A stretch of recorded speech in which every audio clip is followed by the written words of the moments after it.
So thank you very much. I'd like to introduce our next speaker, who is Donnelly from the Beech Hotel. Thank you.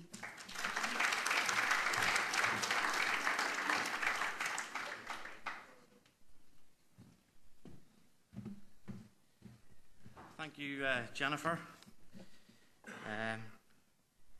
Thanks for warming them up for me. I think most people in the room know me.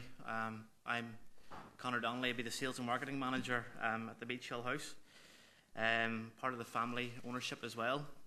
For the next 10 minutes or so, I'm basically going to tell you, our story, how we started out, and give you an overview of some of the projects and initiatives we're working on in preparation for 2012-2013. Don't know if you know this, but our family actually started out in the chip shop business in Magherafelt. That chip shop turned into a cafe, and then a cafe with rooms, and then we got a liquor license. So that's going back 20 years. In Magherafelt we were known as the Arches Hotel, and it was a successful business. With high volume, it was pack them in and get them out, but low margins. And I think most people know Patsy. Patsy's got great vision. She always had a dream of owning a country house style property.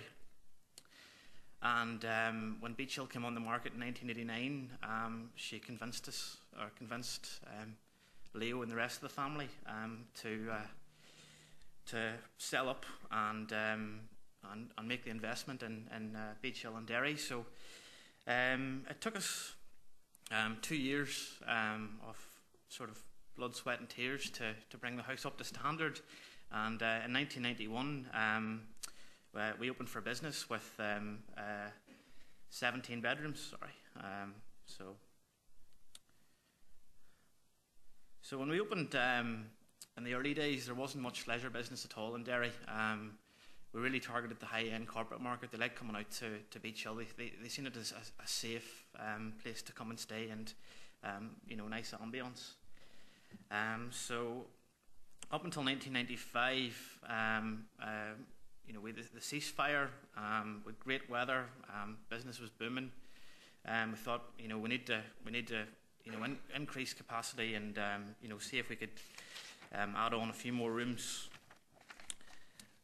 So we applied for planning permission, and we were successful in getting permission for 10 bedrooms, a leisure centre, and we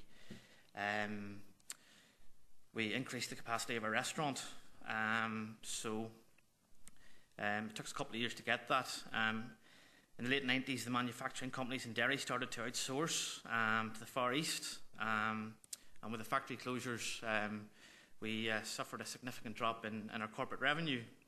And we just started our work on the bedrooms and stuff, and we were like, geez, how are we going to fill here? And that's when the bloody Sunday inquiry was announced, and Sieg had come into the city, and we just it was great. Running at 70%, the inquiry took 70% of our rooms. Business was great for about 3 years. I suppose, we just didn't look to the future. We became complacent.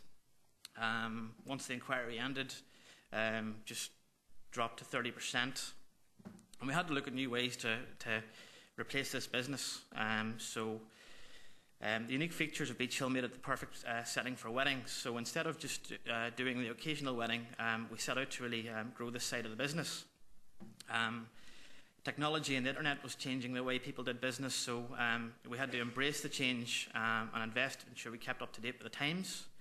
And short breaks were also becoming more popular, so we developed packages, and we partnered with local suppliers. We ran a successful Ollie McGilloway weekends and painting breaks and things like that. So we targeted the short break market. So from 2005 to 2009, our wedding and leisure business really increased, and this filled our weekends. Midweek we noticed a lot of the over 55s, active retired people were coming to Beech Hill, and that was a nice mix of with the corporate guests as well. 2007 was just phenomenal for us. Everybody was spending. Best year we had. We thought it was going to, it was great. Nobody's seen, the recession coming. And then at the end of 2008, the global downturn led to probably the worst slump the hospitality industry has seen for 30 years. Less disposable income, buying habits were changing. People either stayed at home. Those who did come out were looking, just for discount. And the corporate business really dropped off with companies, looking for cheap alternatives to 4-star hotels. And all this came at a time when, Derry was going through regeneration, and the City of Culture bid looked like it was going to come off. So in order for us to remain competitive, we had to look at new ways of improving our business. What were our unique selling points? How could we build upon them? What partnerships could we make to realise our ideas?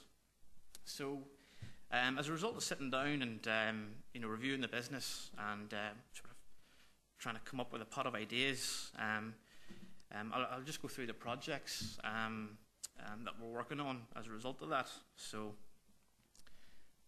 first one at the minute is 4 new bedrooms. I think when we opened our fitness suite back in 2000, it was seen as fashionable to have such a facility.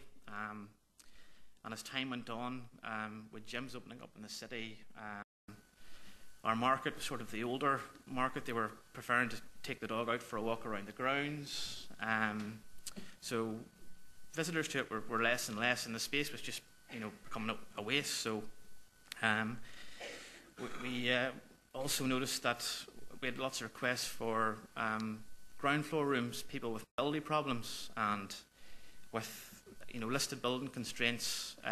We can't put elevators in old buildings, so we thought, God, the space would be better, changed into bedrooms. So at the minute we're with 4 bedrooms. They're all going to be mobility friendly, ground floor. And it's going to be good for us, because one of our big markets is the over 55s, and that'll be completed in February.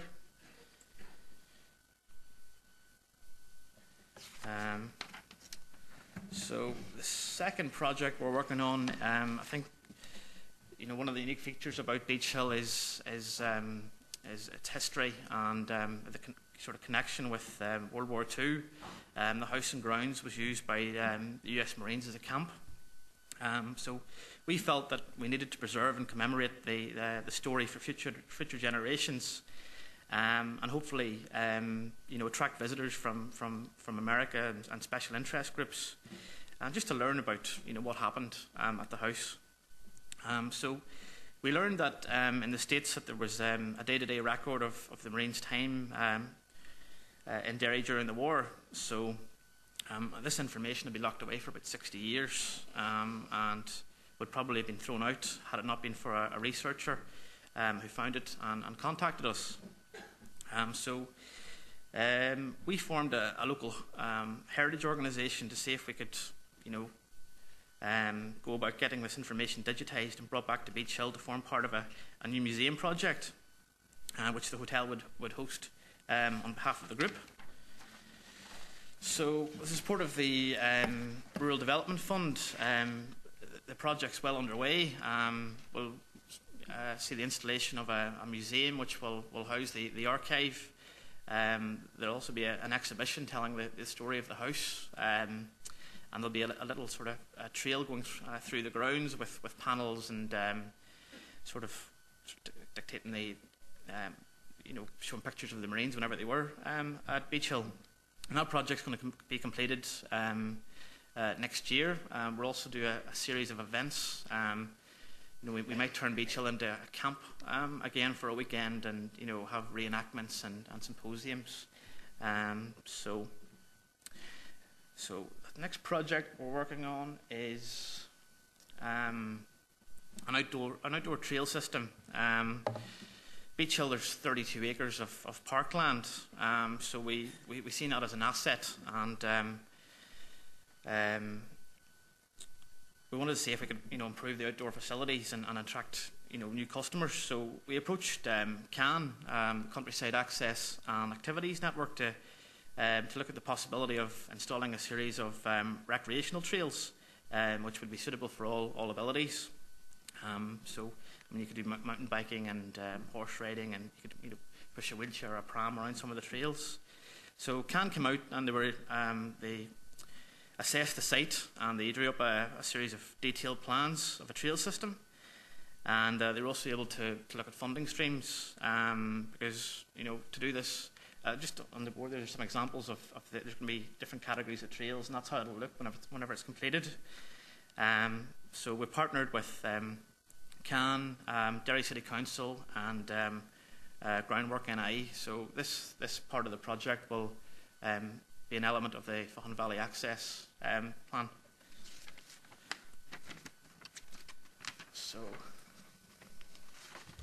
this is our walled garden here at Beech Hill. As I said before, all the land at Beech Hill is listed, so if we ever wanted to increase capacity, there's nothing we could do at the house. So the walled garden is really the only area. And with listed buildings, it takes a long time for planning consent. So as you can see, we've drawn up plans for luxury self-catered accommodation. We've been at this about 3 years. So if we didn't do the groundwork now and things came good, we'd be 3 years behind. So hopefully we'll get permission for this, and if things do come good, we'll be ready to push the button. Other initiatives we're working on at the minute, new websites coming online now soon. We see the events market. There's always going to be births, deaths and marriages, so we see that as key. And we're big into staff training. At the minute we're going through a succession program.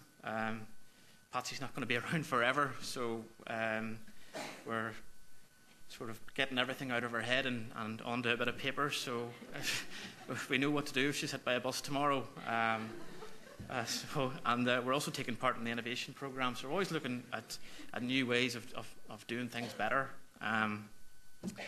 And after this, I'm meeting Carolyn. We're going to possibly look at trying to tap into the motorhome market and having a place where the motorhomes can come up and plug in and have access to fresh water.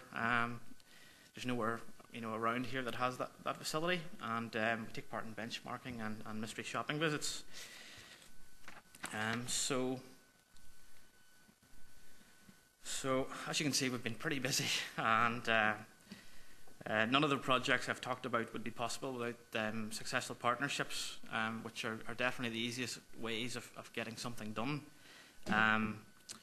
Even though times are tough for everyone, we feel that we have to keep investing and improving our product, because the expectations of visitors coming in 2012, 2013 will be high, and we want to ensure that we exceed their expectations. So thank you very much for listening.